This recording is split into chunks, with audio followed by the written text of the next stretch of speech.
우리 함께 찬양하며 주님 앞에 나아가도록 하겠습니다. 찬송가 425장 주님의 뜻을 이루소서 함께 찬양하겠습니다. 찬송가 425장 주님의 뜻을 이루소서 함께 찬양하겠습니다.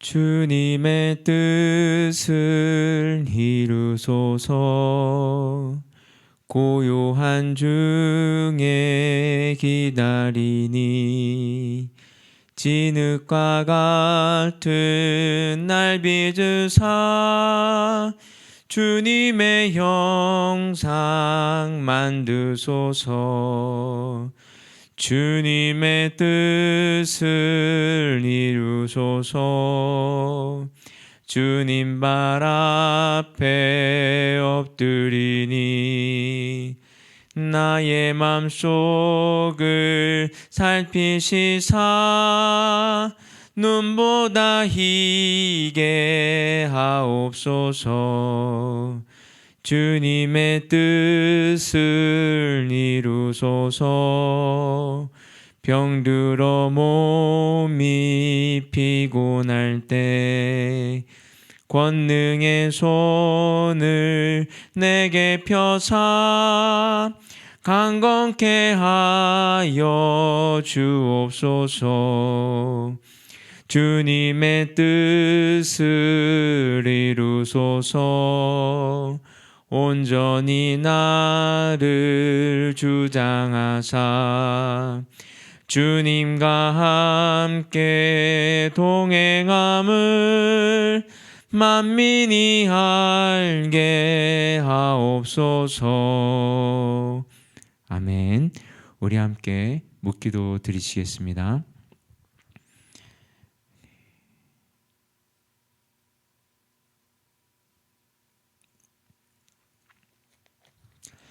사랑과 은혜가 풍성하신 하나님 아버지, 이 귀한 하루를 우리에게 허락하여 주시고 주님 앞에 나오게 하신 주님 감사합니다. 오직 주님의 은혜만을 기대하고 소망합니다. 이 기도의 시간, 이 시간이 주님께 온전히 드려지게 하여 주시옵소서. 이 모든 말씀 예수 그리스도 이름으로 기도드렸습니다. 아멘. 예, 우리 함께 말씀 보겠습니다. 에베소서 3장 1절입니다. 에베소서 3장 1절에서 13절까지 말씀 함께 보겠습니다. 에베소서 3장 1절에서 13절까지입니다. 이러므로 그리스도 예수의 일로 너희 이방인을 위하여 갇힌 자 된 나 바울이 말하거니와 너희를 위하여 내게 주신 하나님의 그 은혜의 경륜을 너희가 들었을 터이라. 곧 계시로 내게 비밀을 알게 하신 것은 내가 먼저 간단히 기록함과 같으니 그것을 읽으면 내가 그리스도의 비밀을 깨달은 것을 너희가 알 수 있으리라. 이제 그의 거룩한 사도들과 선지자들에게 성령으로 나타내신 것 같이 다른 세대에서는 사람의 아들들에게 알리지 아니하였으니 이는 이방인들이 복음으로 말미암아 그리스도 예수 안에서 함께 상속자가 되고 함께 지체가 되고 함께 약속에 참여하는 자가 됨이라. 이 복음을 위하여 그의 능력이 역사하시는 대로 내게 주신 하나님의 은혜의 선물을 따라 내가 일꾼이 되었노라. 모든 성도 중에 지극히 작은 자보다 더 작은 나에게 이 은혜를 주신 것은 측량할 수 없는 하나님의 풍성함을 이방인에게 전하게 하시고 영원부터 만물을 창조하신 하나님 속에 감추어졌던 비밀의 경륜이 어떠한 것을 드러내게 하려 하심이라. 이는 이제 교회로 말미암아 하늘에 있는 통치자들과 권세들에게 하나님의 각종 지혜를 알게 하려 하심이니 곧 영원부터 우리 주 예수 그리스도 안에서 예정하신 뜻대로 하신 것이라. 우리가 그 안에서 그를 믿음으로 말미암아 담대함과 확신을 가지고 하나님께 나아감을 얻느니라. 그러므로 너희에게 구하노니 너희를 위한 나의 여러 환난에 대하여 낙심하지 말라. 이는 너희의 영광이니라. 아멘. 바울은 1장과 2장에서 에베소 교회가 하나님 은혜로 말미암아 구원을 받았고 그리스도와 함께하는 영광을 누리게 되었다고 축복하며 기도했습니다. 그런데 그 축복을 먼저 맛보았고 전해주었던 바울은 지금 감옥에 있습니다. 30년 동안 가족도 친구도 동료에게도 돌아가지 않고 오롯이 걸었던 발걸음이었는데 말입니다. 누구보다 축복받아 마땅했던 그가 감옥에 있는데 어찌 에베소 교회가 그 메시지를 사실로 받아들일 수 있겠습니까? 오늘 본문은 이러므로라는 접속사로 시작합니다. 이 접속사는 어떤 원인으로부터 자연스럽게 결과가 이어질 때 사용됩니다.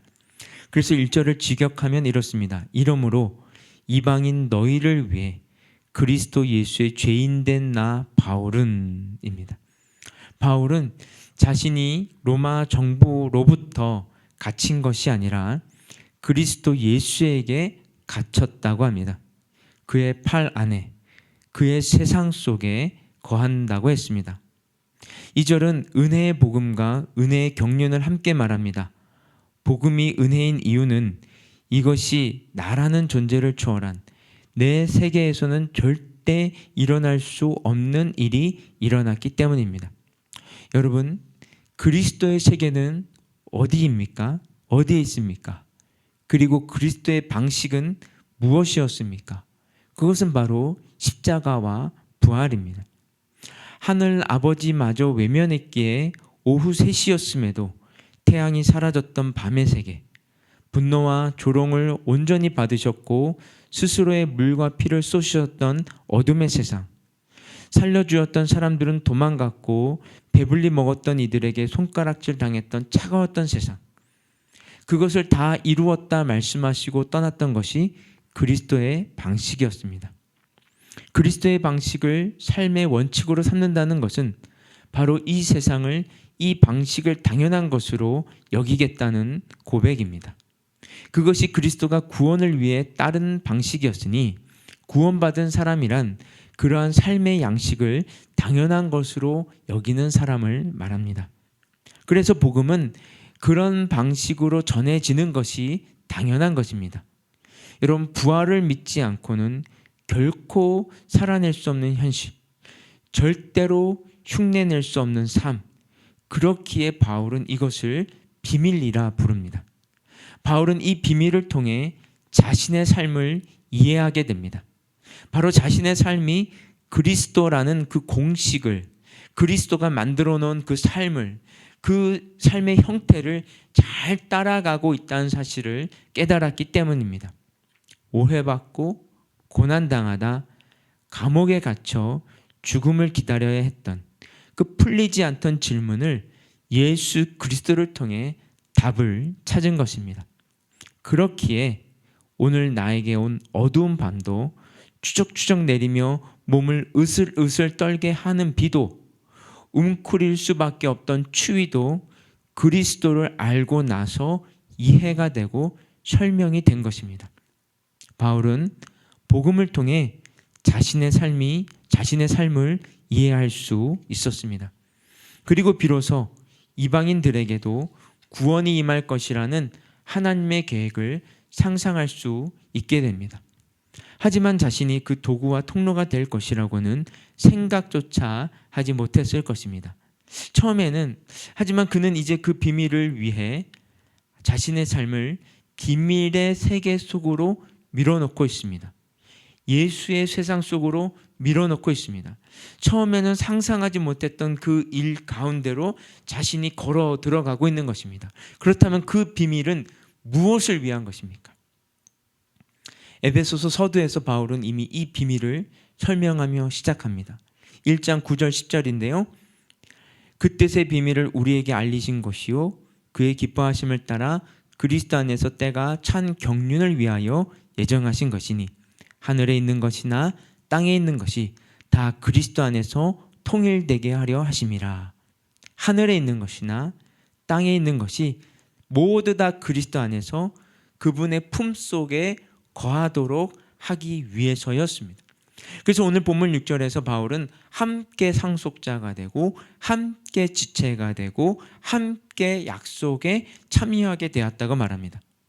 함께 상속자가 되었다는 것은 미래에 함께 받게 될 그 영광스러움을 의미하는 것이고, 함께 약속에 참여하는 자들이 되었다는 것은 약속을 이미 함께 받았다는 것을 뜻하는 것이고, 함께 지체가 되었다는 것은 바로 지금 우리가 함께하는 모습이어야 한다는 말입니다.